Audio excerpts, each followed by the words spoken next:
Hi friends, welcome to Nipun Nagaraj, the voice of truth. మీరు ఈ channel ఇంకా సబ్స్క్రైబ్ చేసుకోకుంటే వెంటనే సబ్స్క్రైబ్ చేయండి ఫర్ ఇన్స్టెంట్ అప్డేట్స్.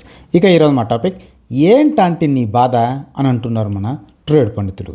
మనకు తెలుసు కదా, జనరల్గా మన ట్రేడ్ పండితులు ఆడ లేడీస్ గురించి అస్సలు మాట్లాడరు అని.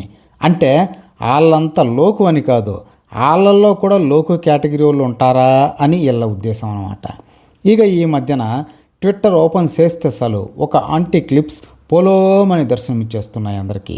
పోనీ ఆమె ఏం మాట్లాడుతోందా అని ఇందామంటే ఏం లేదు, రేకు డబ్బాలో రాళ్ళేసి ఊపినట్టు సౌండ్ తప్ప మ్యాటర్ లేదు. మధ్య మధ్యలో మా బాలయ్య పిస్తా, మా బాలయ్య బాదం అంటూ ఏదో బండి మీద డ్రై ఫ్రూట్స్ అమ్ముకునే వాళ్ళలా హైపర్ అయిపోతూ ఉంటుంది. అదంతా విన్నాక ఈవిడదంతా సంఘం గజ్జి అని మాత్రం అర్థం అవుతుంది అని అంటున్నారు మన ట్రేడ్ పండితులు. ఏమిటికి అంటే ఆర్జీవీతో చేసిన ఒక యూట్యూబ్ ఇంటర్వ్యూలో ఆవిడి స్వయం కృషితో మెగాస్టార్ స్థాయిని సాధించిన మెగాస్టార్ చిరంజీవిని సింగులర్గా చిరంజీవి అని మాట్లాడుతూ రామారావు కొడుకు అనే ట్యాగ్ తప్ప ఏ బొక్క లేని బాలయ్యను మాత్రం బాలకృష్ణ గారు అంటూ మాట్లాడిందన్నమాట ఈ aunty. Chiranjeevi offers you a film that he will act. Chiranjeevi offers you a film that he will act. One word about Balakrishna garu. One word about Balakrishna garu. విన్నారా? ఈ ఒక్క డబిలాగ్ వేరియేషన్ చాలు ఆంటీ బాధ ఏంటో చెప్పనీకి. ఇది ఇప్పటి సందిడిది కాదు, 45 ఏళ్ల సందిడిది అని జెన్జీ పిల్లకాయలకు కూడా ఇట్టే అర్థమైపోతోంది. ఇక ఈ ఇంటర్వ్యూ ఎంత పాదో మనకు తెలియదు, కానీ ఈ ఆర్జీవీ ఇంటర్వ్యూలో మెగాస్టార్ చిరంజీవిని తక్కువ చేయడానికి, మ్యాన్షన్ హౌస్ బాలయ్యని ఎక్కువ చేయడానికి తెగ ట్రై చేసింది ఆంటీ.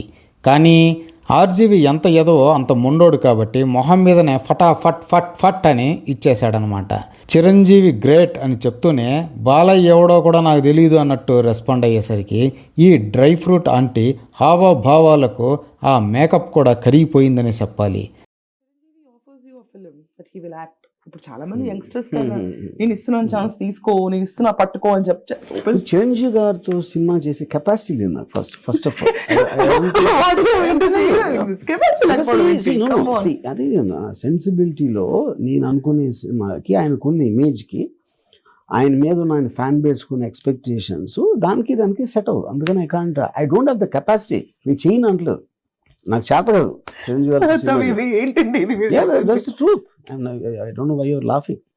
అంటే మీరు చెప్పింది నాకు నా పర్సెప్షన్ లో డిఫరెంట్ గా అనిపించింది. నా పర్సెప్షన్ లో చాలా డిఫరెంట్ గా అనిపించింది. వన్ వర్డ్ అబౌట్ బాలకృష్ణ గారు. I never saw his films. I have no idea. ఒక్కటి కూడా ఎప్పుడో చూసుంటాను 20-30 years back maybe. ఏంటి సార్ ఇలా చెప్తారు మీరు? Yeah, it's true. That is not my sensibility, that kind of cinema. What is not your sensibility అంటే? అదే మరి నాకు నచ్చే టైప్ సినిమాలు ఉంటాయి కదా. ఆల్ ఆఫ్ మొన్న చిక్రీ చిక్రీ సాంగ్ ఒకటి వచ్చింది, చూసారా? మీరు చూడకపోతే మీకు చూపిస్తా ఇప్పుడు నేను చూడాల. Please don't say this. Is it that Peddi song? Peddi song. Yeah. And then I just saw a little bit of it. అది ఉన్నది లిటిల్ బిట్ సార్, పెద్దగా ఏం లేదు. Okay. అది ఒక చిన్న ముక్క. That was fantastic, Ram Charan. ఓ మీకు నచ్చిందా? చాలా. నేను చూసిన బిట్ మాత్రం నాకు చాలా నచ్చింది. దానిపైన వస్తున్న మీమ్స్ కాపీడ్ అని చెప్పి కూడా అంటున్నారు. నాకు ఇదే ఇప్పుడు చూసాను. I have no idea, you know అది కాపీ చేసారా ఏంటి అని. అయితే మీసాల పిల్ల కూడా మీకు నచ్చిందా sir? Yeah, very like. Oh that is nice. అయితే మీరు అక్కడ కూడా చూస్తారా? అక్కడ చూడలేదు, but it's not like I don't see. అసలు ఈ ఇంటర్వ్యూ అనే కాదు, ఇలాంటి కళాఖండాలు ఆంటీవి శానానే ఉన్నాయి. బాలయ్య బాబు కోసం చేసిన అఖండం 2 వీడియో అయితేనేమి, చిన్న ఎన్టీఆర్ కోసం చేసిన వార్ 2 వీడియో అయితేనేమి, వాటిని చూస్తే అర్జెంటుగా డౌన్లోడ్ చేసి లండన్ మ్యూజియంలో పెట్టాలనిపిస్తుంది. ఆ ఎలివేషన్లు ఉంటే బాలయ్య కూడా బేది మాత్రలు వేసుకోవాల్సిందే అన్నమాట. చిన్న చిన్న మైల్ స్టోన్స్ అచీవ్ చేసే తరుణంలో చాలా మంది హీరోలు, బాలకృష్ణ గారికే సొంతమైన మొదటి రికార్డ్ 114 కోట్లు. ఇక్కడ 100 రాశారు, 114 రాయమంటే దిష్టి తగులుతుందని పక్కన ఆపారు. ఏంటిది బాలకృష్ణ గారి యాక్షన్ ఏంటది? అసలు ఆయన యాక్షన్ దేంతో చేశారు తెలుసా? నిన్న కళ్ళతో. సినిమా చూసిన వాళ్ళందరూ ఆయన ఫస్ట్ ఆఫ్ ఆల్ మెచ్చుకోవాల్సింది ఏంటంటే, ఎలా చేసావయ్యా బాలయ్య యాక్షన్ నువ్వు అని. ఈ రోల్లో ఇండియాలో ఎతకండి, కమెంట్స్ లో రాయండి ప్రతి ఒక్కళ్ళు, ఎవరు చేయగలుగుతారు ఈయన రోల్ రాయండి. ఇండియా మొత్తం మీద ఈయన రీప్లేస్మెంట్ యాక్టర్ ఈ సీన్ చేయడానికి, ఈ సినిమా చేయడానికి, ఈ జోనర్ చేయడానికి బాలకృష్ణ గారు తప్ప ఎవరైనా ఉన్నారా? ఎవరన్నా అగ్ర హీరోలు, సీనియర్ హీరోలు అనుకున్నప్పుడు వాళ్ళకి ఫేడ్ అవుట్ అయిపోతా వెళ్ళిపోతారు. ఆఖరికి నాగార్జున గారు కూడా it's a very good move what he has done. నేను ఎక్కడ కూడా క్రిటిసైజ్ చేయట్లేదు ఆయన్ని. అక్కడ ఆయన అబ్జర్వ్ చేస్తే క్యారెక్టర్ రోల్స్ చేసుకుంటూ వెళ్తున్నారు. ఫేమ్ అనేది ఏజ్ అవుతా తగ్గుతూ ఉంటుంది.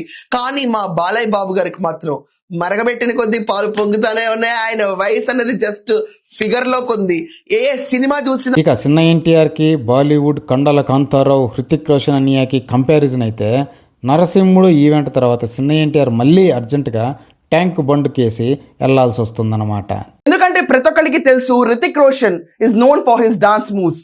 ఇలాంటి రితిక్ రోషన్ పక్కన మన జూనియర్ టైగర్ వెళ్ళిపోయి ఏం చేస్తారో అని ఆలోచించారు ప్రతి ఒక్కళ్ళు.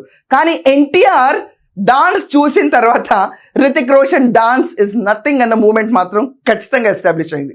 ఏం మూవ్స్ అవి, ఏం moves. You'll be in a trance. ఆ పాట 3 నిమిషాలు కాదు ఇంకెక్కువ ఉంటే బాగుండు, we would have enjoyed it more అని కావాలి అనిపించే మూమెంట్. కానీ మ్యూజిక్ ఏముంది పక్కన పడేయండి, రితిక్ రోషన్ డాన్స్ మూవ్స్ ఒకప్పుడు. కానీ ఈరోజు జూనియర్ ఎన్టీఆర్ చేసిన డాన్స్ మూవ్స్ చూస్తే మాత్రం this is going to be the next level of influence. ఎవడన్నా కూడా డాన్సర్ అవ్వాలంటే ఇక్కడ నుంచి రితిక్ రోషన్ కాదు జూనియర్ ఎన్టీఆర్ ఆదర్శంగా తీసుకునే మూమెంట్. అసలు ఈ ఆంటీ గోల రచ్చ చూస్తూ ఉంటే ఏందిరా నాయనా కలియుగం కానీ ఈ మంత్యంలో ఉందా ఏమిటి మా బొందా అని అనిపించక మారదు ఎవరికైనా అని కంగారు పడుతున్నారు మన సినిమా మేధావులు సైతం. ఇదే ఫ్రెండ్స్ ఈరోజు టాపిక్. ఇలాంటి లేటెస్ట్ అండ్ ఇంట్రెస్టింగ్ టాపిక్స్ కోసం please subscribe to Nipu Nagaraj, the voice of truth, and please like, share and comment this video with your valuable opinions. See you again.